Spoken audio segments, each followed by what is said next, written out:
Hi అండి, good morning. ఏమండి చూసారా, కాయలు చిన్న కాయలు అన్నమాట ఇప్పుడు దిగినాయి. సరేనా, ఈడేమో ఒక అన్న పాపం తుడుస్తూ ఉన్నాడు. సరేనా, ఈడ అన్న డ్రైవర్ అన్నమాట. సరేనా, ఈ చిన్న కాయలు సరే పెద్ద అయిన తర్వాత నేను పెడతాను వీడియో చూడండి.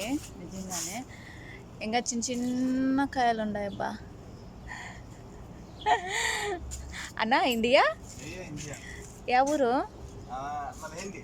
హిందీ మెడ్రాస్ కలకత్తా. కలకత్తా అంట అన్నది. చూసారా, ఈడ నిమ్మ చెట్టు అండి. నిమ్మకాయలు ఓన్ ఉంటాయి. ఇప్పుడు నిమ్మకాయలు లేవని తీసేసినట్లున్నారు. సరేనా, పెడతా ఈడి తప్పకుండా పెడతానబ్బా. సరేనా, కాలు నొప్పి పెట్టేసింది.